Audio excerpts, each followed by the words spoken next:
찬송가 212장 찬송하겠습니다.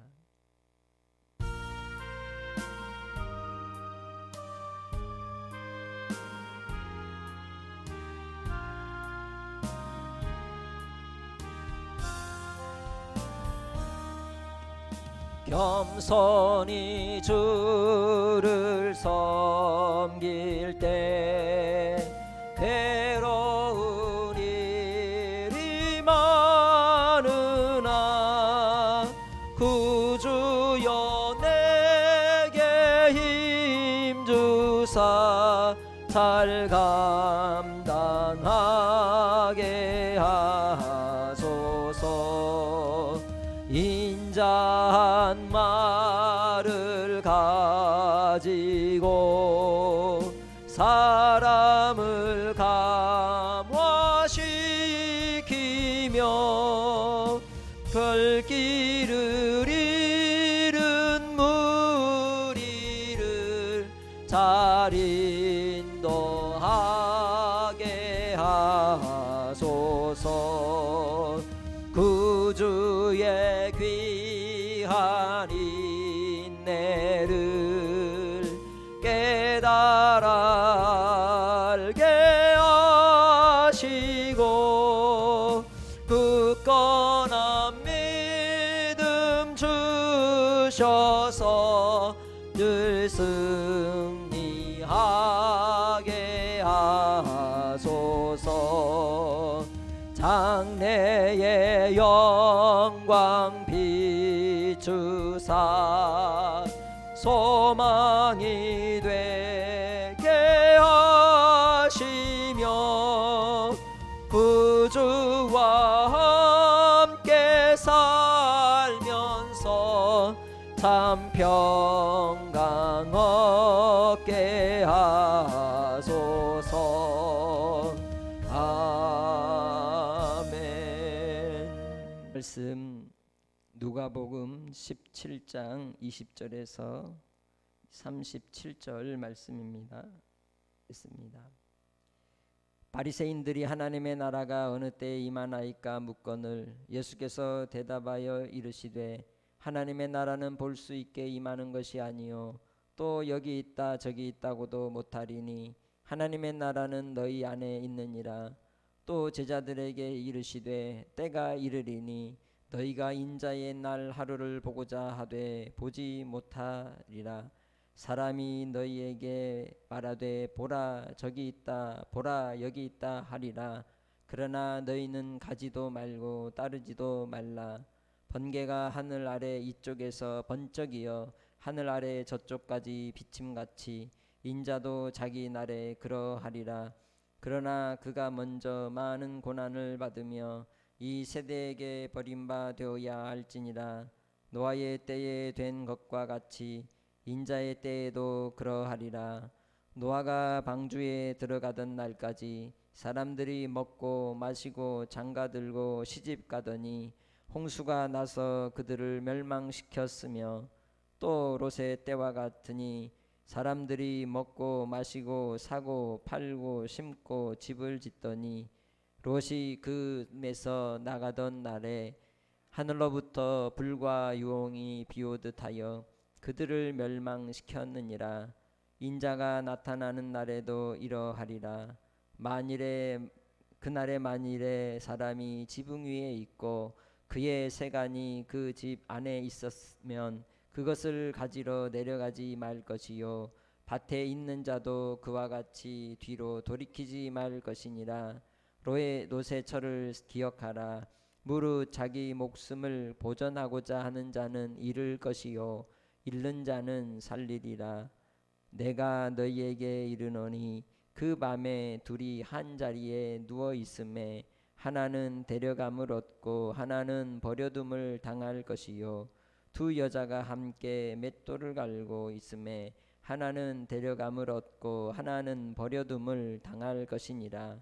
그들이 대답하여 이르되 주여 어디 오니이까. 이르시되 죽음 있는 곳에는 독수리가 모이느니라 하시니라. 아멘. 우리가 누가복음의 이 말씀은 잘 알고 있습니다. 잘 아는 구절입니다. 잘 알기 때문에 우리가 익숙하여서 오히려 잘 못 보고 잘 모를 수 있습니다. 하나님의 나라가 어디에 있습니까? 내 안에 있죠. 이런 얘기를 들은 적이 있습니다. 일제시대에 이 어려움의 시기를 보내던 그때에 외국으로 신학을 준비하기 위해서 떠난 한 이 신학생이 있었습니다. 그의 스승에게 편지를 보내어 조선 땅에 우리나라가 일제 박해 속에서 희망이 없는 이 상황 속에 그의 간절한 그 고통과 고난 속에서 정말 이 나라 잃은 서름 속에 공부하는 그에게 정말 이 외로움 또 자기의 소속이 없는 그러한 상황 속에서 그의 이 스승에게 간절히 바라고 이제 묻는 질문을 이제 던졌다고 합니다. 그 질문이 뭐냐면, 스승님, 이 땅에 빛이 어디 있습니까? 어디에 희망이 있습니까? 답이 뭘까요? 네 안에 있다. 빛이 네 안에 있다 믿으면 네 안에 있는 것이요, 네 안에 없다 하면 없는 것이다. 예수님께서 우리와 함께 하시는 그 사귐이 빛의 사귐이라고 이야기합니다. 우리 안에 예수 그리스도를 믿는 구원의 믿음이 여러분에게 있습니까? 여러분 안에 빛이 있는 것이죠. 왜 그렇습니까? 마태복음 5장에 말씀하는 것처럼 우리는 빛이 있는 세상의 빛이기 때문입니다. 너희들이 빛이 되라 하지 않으셨습니다.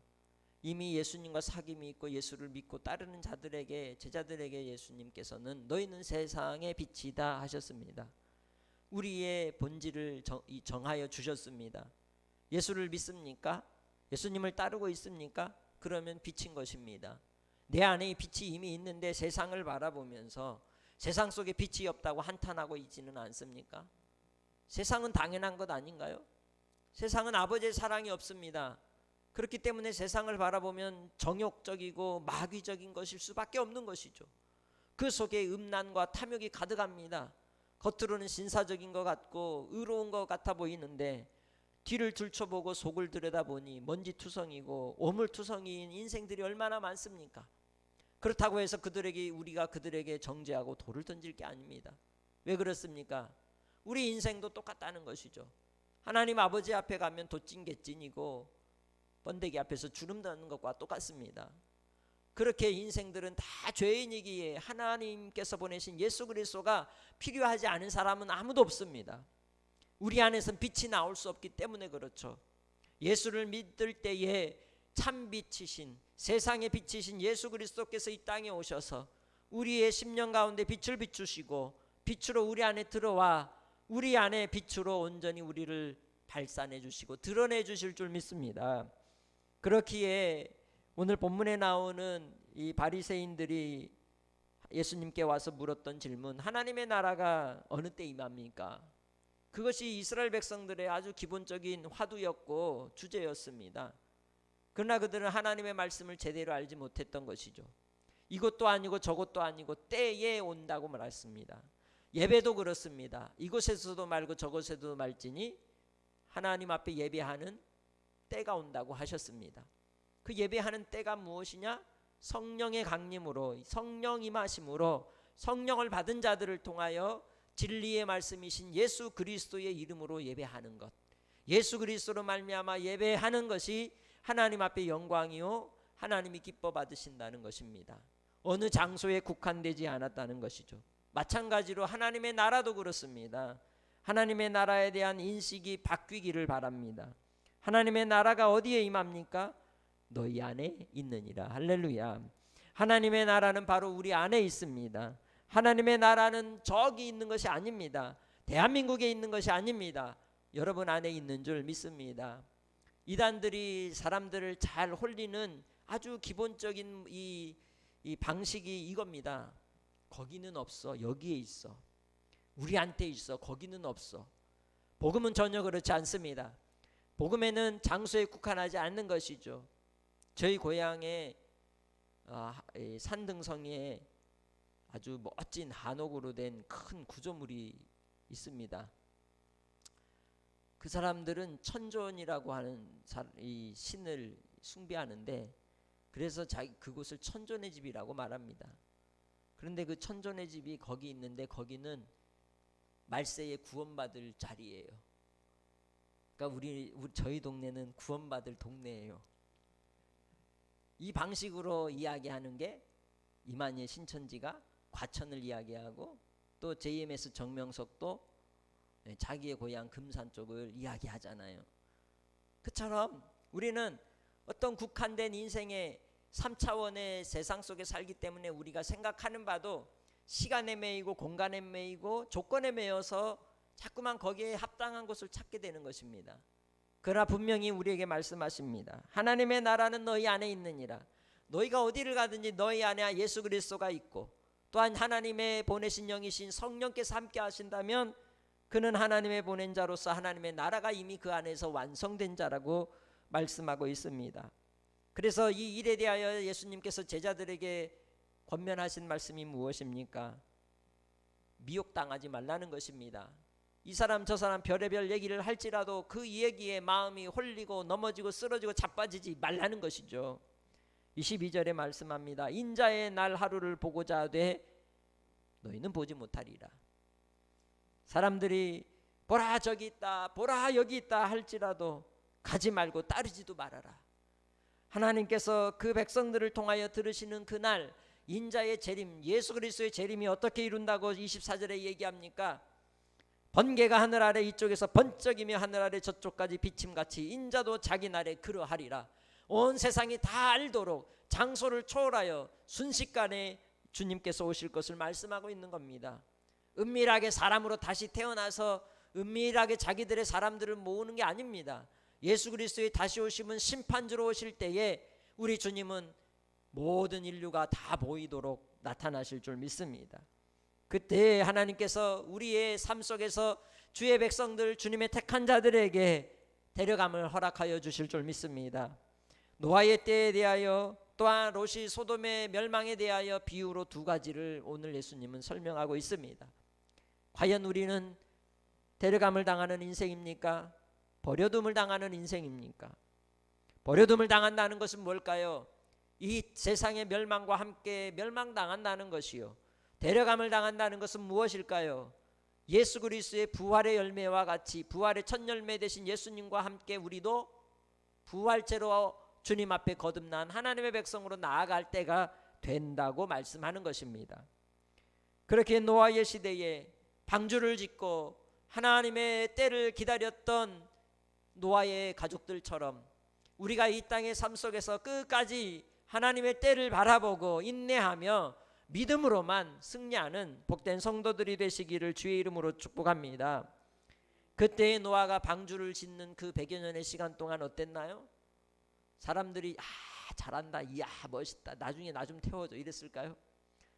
손가락질하고 조롱하고 무슨 지금 이렇게 하늘이 맑고 언제 하늘에서 비가 쏟아졌다고 너는 그렇게 방주를 짓느냐고 하지 않았을까요? 조롱하고 비난하던 인생들 마지막 때에 다 심판을 받았습니다. 오늘 우리 시대는 어떨까요? 하나님이 없다 하고 예수 그리스도께서 십자가에 죽으신 죽음의 사건을 허구요 전설이요 거짓으로 치부하는 이들에 대하여 반드시 마지막 때 심판이 임할 것을 주님은 말씀하고 있는 것입니다. 뿐만 아니라 롯이 소돔에서 있었던 일을 말씀하고 있습니다. 불과 유홍이 하늘에서 비 오듯 쏟아짐으로 하나님께서 그 땅을 멸망시킨 것과 같이 인자의 임함의 날이 그러할 것을 이야기합니다. 그런데 그들은 어떻게 그러한 멸망이 임하기 직전에 살았습니까? 노아의 때에도 그들이 먹고 마시고 장가들고 시집가고 했습니다. 롯은 어땠나요? 롯의 때에 소돔 사람들도 먹고 마시고 사고 팔고 집 짓고 그렇게 살았습니다. 이 땅에 내가 애지중지했던 것들, 일상생활의 필수품이라고 하는 것들이 모조리 나와 함께 멸망을 받는 인생들이 되었습니다. 지금 내가 소중하고 귀하게 여기는 것들이 어느 순간 하나님이 나를 부르시면 아무것도 아닙니다. 주님께서 거두어 가시면, 내 생명을 거두어 가시면 이 땅의 것 그 무엇이 소용이 있겠습니까? 그래서 전도서에서 전도자는 뭐라고 말씀합니까? 헛되고 헛되며 헛되고 헛되니 모든 것이 헛되도다. 해 아래 모든 수고하는 바가 헛되고 아무 유익이 없다고 말합니다. 그러나 결론적으로 말씀하는 것은 청년이 청년의 때에 하나님을 경외하고 하나님이 주신 분복을 따라 하나님을 바르게 섬길 것을 요구하는 것입니다. 여호와를 경외하는 자가 복 있는 사람입니다. 하나님을 믿고 끝까지 따라가는 사람, 그 사람이 마지막에 웃는 사람이요 승리하는 사람인 줄 믿습니다. 우리는 32절에 나오는 말씀처럼 롯의 처를 기억해야 합니다. 우리가 버려둠을 당할 것인가 데려감을 당할 것인가? 롯의 처는 버려둠을 당하였습니다. 왜 그랬습니까? 자기 마음에서 올라온 욕심 때문입니다.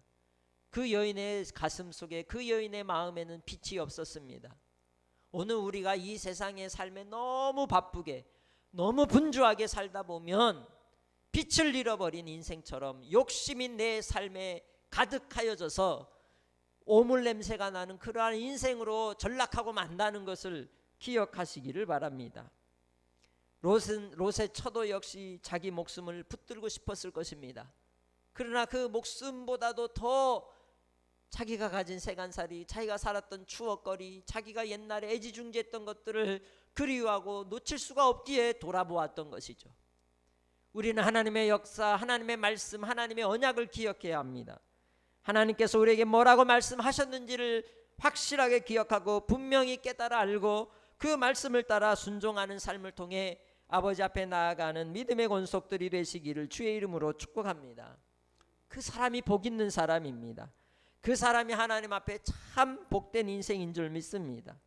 주님 안에서 우리를 부르신 그 부름을 따라 이 땅의 삶을 살아갈 때에 세상 사람들과 함께 어울려 살지만 믿는 자와 믿지 않는 자의 길이 다르다는 것을 항상 잊지 마십시오. 34절에 뭐라고 말씀합니까? 그 밤에 둘이 한 자리에 누워 있으며 하나는 데려감을 얻고 하나는 버려둠을 당할 것이다. 두 여자가 함께 맷돌을 갈고 있다가 데려감을 얻고 하나는 버려둠을 당할 것이다. 일하다가 하나님 오시면 우리 데려가는 겁니다. 우리의 삶의 일상 속에서 하나님께서 우리를 건져주신다는 겁니다. 우리가 구원을 받는다는 건 내가 가는 게 아닙니다. 하나님이 건져주실 때 우리가 건짐을 받는 것이고 데려가실 때 데려감을 받는 것입니다. 구원이 내게서 이루어지는 것이 아니라 오직 예수 그리스도로 말미암아 이루어지는 줄 믿습니다. 그렇게 주님께서 우리에게 믿음을 더하여 주심에 감사하며 오직 믿음으로만 끝까지 승리하는 복된 성도들이 되시기를 주의 이름으로 축복합니다. 아버지 하나님께서 우리를 위하여 열어놓으신 생명의 길, 그 길은 좁고 협착하기 때문에 가는 사람이 적습니다. 찾는 자가 적습니다. 오늘 이 시대에는 더욱 그러합니다. 그럴지라도 끝까지 주님 안에서 그 길을 달려가는 믿음의 권속들이 되시길 주의 이름으로 축복합니다. 믿음으로 사는 것이 무엇이냐? 33절 말씀입니다. 목숨을 보존하는 자는 잃을 것이고 잃고자 하는 자는 산다는 거죠. 예수 그리스도가 십자가에 못 박혀 죽었다는 의미가 무엇입니까? 내가 살고자 하는 바를 다 버려버리는 겁니다. 이 땅에 매여 사는 인생의 삶에 대하여 내려놓는 것입니다. 그리고 예수 그리스도와 함께 십자가의 정과 욕심을 못 받고 이제는 내가 사는 것이 아니라 내 안에 예수 그리스도께서 사심으로 내 안에 비치신 그 빛으로 말미암아 날마다 감사와 찬송과 영광을 올리며 살아가는 줄 믿습니다. 하나님의 언약을 붙드는 삶이 그러합니다. 하나님의 백성들의 삶이 그러합니다. 하나님께서 이루시는 놀라운 역사를 통하여 우리에게 보여주시는 바 믿음의 징조를 따라 끝까지 주님과 동행하는 믿음의 권속들이 되시기를 주의 이름으로 축복합니다. 반드시 냄새가 나면 파리가 붙습니다. 쉬파리들이 똥파리들이 어디에 갑니까? 버려진 음식 쓰레기, 오물이 있는 곳, 더러운 냄새 나는 곳에 가면 꼭 있습니다. 그처럼 하나님께서 이 세상에 대하여 심판을 내리실 때에 뭐가 난다? 냄새가 난다. 이 땅에 고난과 환난과 시련이 올 때에도 냄새가 난다. 할렐루야. 주님 안에서 믿음으로써 끝까지 인내하며 하나님의 영광을 위하여 날마다 달려갈 수 있는 믿음의 권속들이 다 되시기 바랍니다. 우리는 살고자 하면 죽는다는 것을 잊어서는 안 됩니다. 오늘 우리 시대에도 그렇습니다. 신앙의 절개를 지키고 믿음을 위하여 끝까지 고난과 시련과 박해 속에서도 달려가는 자가 되시기 바랍니다.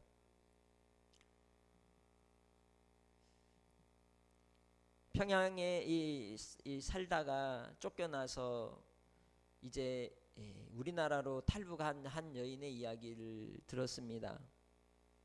그의 할아버지는 일제시대에 평양신학교에서 신학을 가르치던 교수님이셨다고 합니다. 그의 아버지도 신앙을 지켰고 이 여인도 신앙을 지키던 3대째 예수를 믿는 믿음의 가정이었습니다. 그런데 이 가정에 북한의 러시아를 앞세우고 김일성이 정권을 세운 뒤에 이 북한의 교회들이 김일성을 환영하고 박수를 보냈습니다. 그런데 이제 전략이 드러나기 시작하니까 가장 먼저 집행한 일은 모든 토지를, 국민들의 모든 토지를 몰수하는 것이었습니다. 그리고는 모든 토지를 국유화했죠. 그리고 두 번째로 진행한 일이 기독교인들을 다 숙청하는 것이었습니다. 그래서 대부분의 목회자들이 그 당시 숙청을 당했습니다. 이 여인의 할아버지도 그때 숙청을 당하고 이제 죽임을 당했다고 말합니다. 죽음으로 끝나는 것이 아니라 그 후손들은 아우지탄광이나 가장 어렵고 살기 힘든 곳으로 쫓겨나게 되는 것이죠. 그리고 그 신분 자체가 반동 역적으로 불리어지면서 밑바닥 인생, 천민의 인생을 살게 되었다고 말합니다. 그런데 그 당시 이제 그러한 박해가 시작될 즈음에 그가 다니던 이 교회가 이제 문을 닫아야만 되는, 강제적으로 예배를 못 드리도록 폐쇄 명령을 내리는 때가 다가왔다고 합니다. 그럴 때에 그러한 이 어려움 속에서 성도들이 교회에 들어가지 못하니까 교회 주변의 동산에 떨어져서 멀찍멀찍 앉아서 손으로 입을 가리우고 눈물을 흘리면서 나오지 않는 찬송을 부르고 흐느껴 울었던 그런 시간들을 하염없이 보냈다고 합니다. 주의를 지키는 이러한 주의를 지키기 위해서 학교에 가지 않는 것으로 인해 학교에서 인민재판을 받고 돌을 맞기도 하고 조롱을 받고 침뱉음을 당하는 수모를 당해야 했다고 합니다. 그럼에도 불구하고 하나님은 살아계시고 천지만물을 창조하신 분이시요 마지막에 심판이 있을 것을 분명하게 그가 믿고 알기에 버릴 수가 없었고 부인할 수가 없어서 그 고난과 모진 시련과 고통을 감내하고 그렇게 살아왔다고 말하는 것을 들었습니다. 오늘 우리 시대에 우리가 자유롭게 예배의 공동체 자리에 모여서 예배를 하지 못할지라도 우리는 우리가 있는 곳에서 예배할 수 있는 자유를 허락하여 주셨음을 기억하시기 바랍니다. 그리고 그 자유 가운데 진리로 말미암아 하나님의 주신 그 풍성함의 은혜를 누리도록 더욱더 하나님 앞에 한 걸음 더 가까이 나아가는 믿음의 권속들이 되시기를 주의 이름으로 축복합니다. 죽음이 있는 곳에 독수리가 모인다고 말씀했습니다. 예수를 믿는 자들에겐 반드시 예수님의 향기가 나오고 예수를 믿는 자들에게 있는 그 안에 있는 빛이 비추어져서 온 세상의 어둠을 밝혀낼 것입니다. 한국 교회가 얼마나 착한 일을, 선한 일을 많이 했습니까?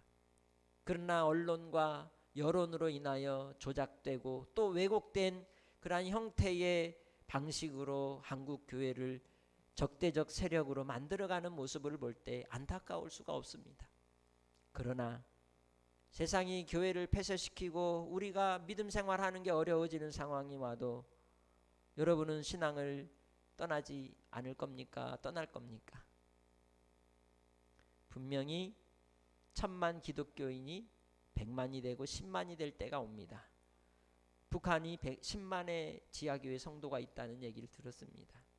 그 많았던 평양 대부흥, 원산의 부흥, 그 놀라운 부흥의 역사를 맛보았을지라도 목숨을 살리려고 죽는 자들이 있다는 것이죠. 마지막 때에 반드시 하나님의 심판이 있음을 기억하시기 바랍니다.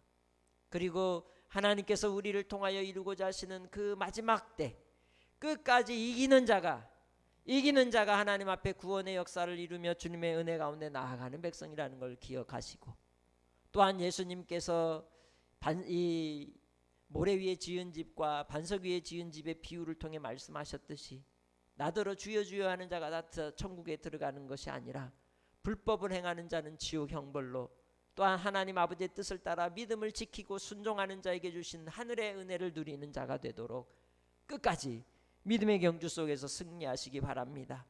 여러분이 있는 곳에서 생명의 향기가 나시기 바랍니다. 여러분이 있는 곳이 예배의 초소가 되기 바랍니다. 여러분이 있는 곳이 하나님 나라의 향기가 넘치는 자리가 되시기 바랍니다.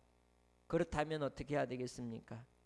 먹고 마시고 장가들고 시집가고 그냥 일상의 삶을 살아가지만 그럼에도 불구하고 항상 하나님의 나라를 바라보고 사람을 대해야 합니다. 본문의 암송 구절에 올려놓은 것처럼 골로새 3장 23절로 24절 말씀, 모든 사람을 누구에게 하듯 죽게 하듯 하는 태도, 사람을 대할 때에 정말 하나님 앞에 귀히 여기는 태도로 갈 때 하늘의 상급으로 갚아주신다고 말씀하셨습니다. 가장 먼저는 가정에서 아내와 남편이 서로 그러하기를 바랍니다. 또한 부모와 자녀의 관계가 그러하기를 원합니다. 그리고 또한 우리 일터에서 이러한 삶이 회복되도록 조롱을 받고 비난을 받아도 여러분이 빛이 되시기 바랍니다. 소금이 되시기 바랍니다. 그 향기를 드러낼 때 주님께서 우리를 통하여 목숨을 보존하고자 하는 자는 잃는 역사, 잃고자 잃는 자는 살리는 역사를 통해 저 천국의 은혜가 우리 안에 있음을 더욱더 찬송하며 영광을 돌리며 즐거워할 수 있는 권속들이 다 되시길 주의 이름으로 축복합니다. 생명의 주 아버지 하나님, 감사 영광 올립니다. 오늘도 주의 은혜를 따라 이 땅의 삶 속에서 우리를 붙드시고 이끌어 주셨기에 아버지 하나님, 우리가 여기 있음을 고백합니다. 우리 인생이 무엇이기에 주께서 우리를 돌보시고 사랑하여 주시고 빛이신 예수 그리스도를 이 땅에 보내어 사망의 어둠에 있는 우리에게 빛이 되게 하셨는지요. 아버지 하나님, 예수 그리스도의 주신 그 구원의 역사와 생명의 능력으로, 보혈의 능력으로 이 땅에서도 이기는 자가 되게 하시고 인내하는 자가 되게 하시고 주의 말씀의 법을 지키는 자가 되어 하늘의 열매를 맺고 주님께 나아갈 수 있는 종들이 다 되게 하옵소서. 세상이 흉흉하고 세상 속에서 우리를 미혹하려 할지라도 결코 흔들리지 않는 종들이 다 되기 원합니다. 우리의 삶의 처소가 예배의 처소로, 우리의 일터가 예배의 일터가, 또 우리의 삶의 현장 속에서 하나님의 영광이 드러나는 삶이 될 수 있도록 지켜보아여 주시고, 환난의 위기의 때에 반드시 하나님이 우리와 함께 하심을 만민이 알게 하시고 우리를 통하여 주의 복음이 온 세상에 증거되게 하옵소서. 감사 영광 돌리옵고 예수님의 이름으로 기도합니다. 아멘.